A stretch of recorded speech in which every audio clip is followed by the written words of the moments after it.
Hello friends, welcome to our YouTube channel medical पंडित।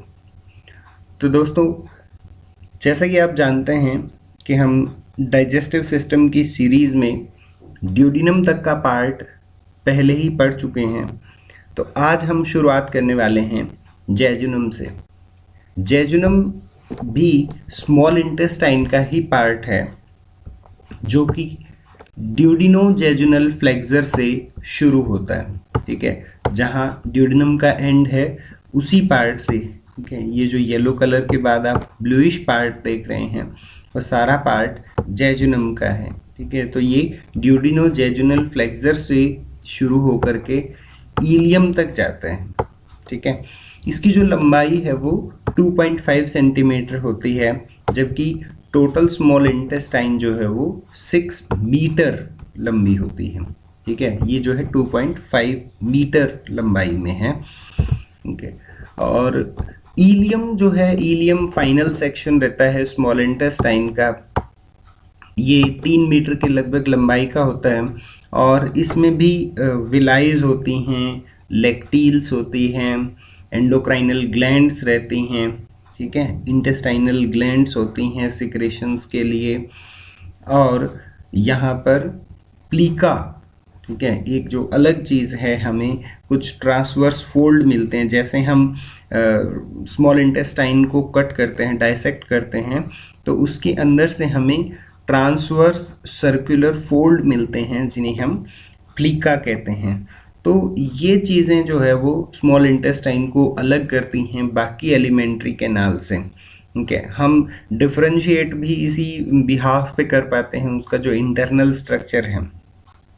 ठीक है, तो जो स्मॉल इंटेस्टाइन की हिस्टोलॉजी की जब बात करते हैं तो प्लीका जो हमने बताया ये क्या है, कुछ सर्कुलर फोल्ड्स, इस तरीके के फोल्ड आपको मिलने वाले हैं यहाँ पर, जिन्हें प्लीका सर्कुलेयर्स कहते हैं। ठीक है, ट्रांसवर्स फोल्ड होते हैं ये, और ड्यूडिनम के सेकंड पार्ट से ही ये शुरू हो जाते हैं। ठीक है, ड्यूडिनम के सेकंड पार्ट से ही ये शुरू हो जाते हैं।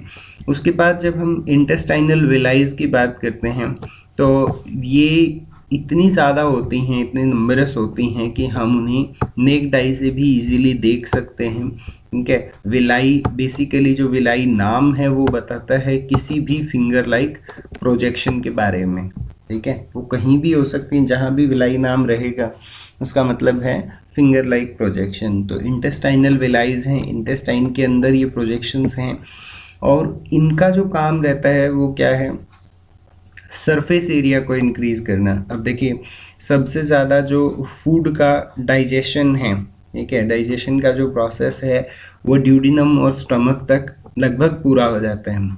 लेकिन जो बाकी स्मॉल इंटेस्टाइन का काम है वो क्या है, उस डाइजेस्ट हुए फूड को एब्जॉर्ब करना और एसिमिलेट करना। ठीक है, पूरी बॉडी के अंदर भी उन्होंने पहुंचाना है उसे। तो इसलिए जितना ज़्यादा उसका सरफेस एरिया रहेगा, ठीक है, जितना ज़्यादा उनका एब्जॉर्प्शन पार्ट रहेगा, उतना ही बेटर वो आगे बॉडी को दे पाएंगे। इसलिए विलाइज बहुत ज़्यादा ज़रूरी हैं, और ये इंटेस्टाइनल म्यूकोजा को एक वेलवेटी अपीयरेंस भी देती हैं। ठीक है, इसलिए हम नेक्ड आई से इजीली पता कर सकते हैं कि ये विलाइज हैं। ठीक है, उनके वेलवेटी अपीयरेंस की वजह से। और ये जो विलाइज हैं सबसे ज़्यादा और नंबरस, तीनों के कंपैरिजन में अगर बात करें तो ड्यूडिनम और जेजुनम में ज़्यादा होती हैं, लेकिन इलियम के लास्ट पार्ट में, ठीक है, इलियम जहाँ एंड हो रही होती है, जहाँ उसे लार्ज इंटेस्टाइन से मिलना है, वहाँ जाकर के ये संख्या में कुछ कम हो जाती हैं, ख़त्म नहीं होंगी वहाँ भी। ठीक है, तो इनका जो डेंसिटी है वो 10 to 40 पर स्क्वायर मिलीमीटर, इतना लगभग डेंसिटी उसकी रहती है, वेरी करती है ये 10 to 40।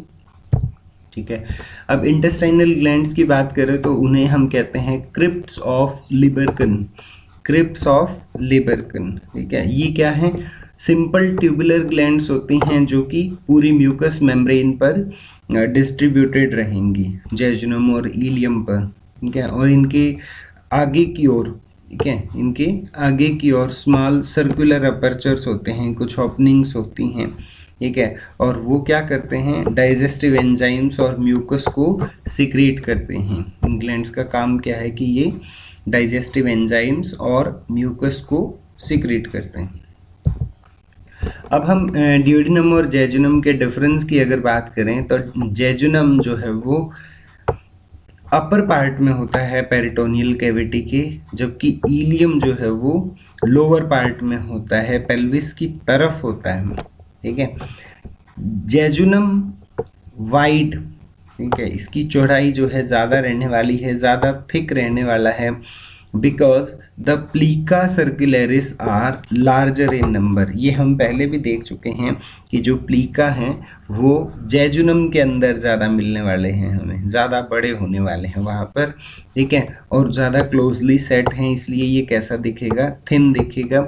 यहाँ प्लीका जो है वो नंबर में कम होते हैं, इलियम के पास प्लीका कम रहते हैं, इसलिए वो थिन वॉल्ड रहने वाला है।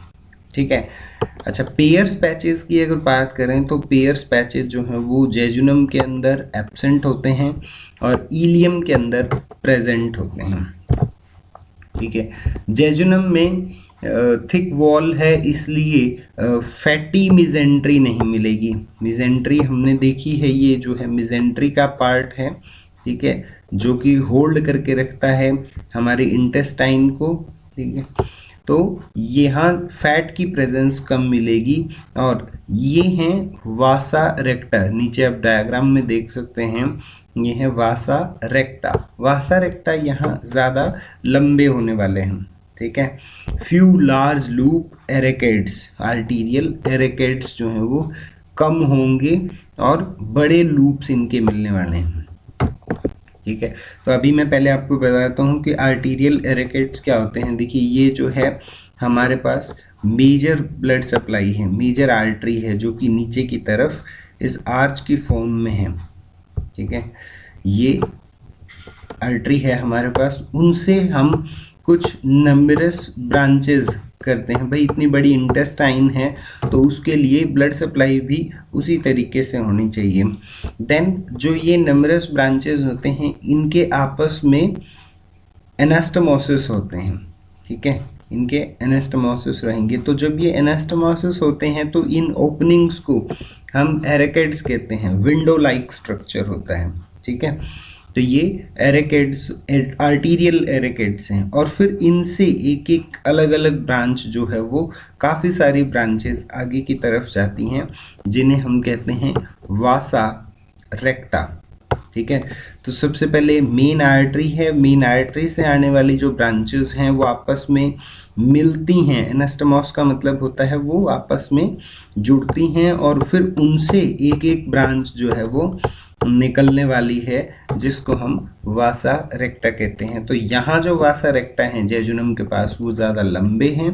ठीक है, और जो एरेकेड्स के लूप हैं वो बड़े होते हैं।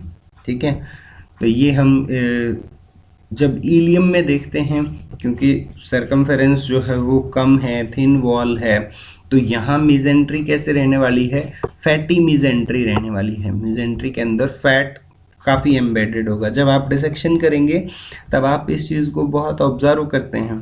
ठीक है, ये जो पार्ट है, ये एरेकेड्स, वासा रेक्टा, ये क्लियरली विजिबल तो होते हैं, लेकिन जितना ये आपको खाली स्पेस दिख रहा है यहाँ पर आपको फैट एम्बेडेड मिलने वाला है।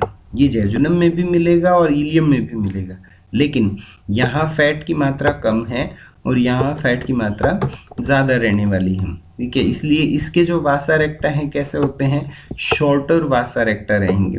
और आर्टीरियल एरेकेड्स जो कैसे होंगे, शॉर्ट होंगे लेकिन कई सारे लूप्स होते हैं। ठीक है, यहाँ लूप्स आपको बहुत ज़्यादा नहीं मिलने वाले। तो नेक्स्ट जो हम बात करते हैं, ये जो पहले देख के आ चुके हैं उसको हमने समराइज किया हुआ है। लेंथ के मामले में जेजुनम जो है वो छोटा होता है, प्रोक्सिमल पार्ट है।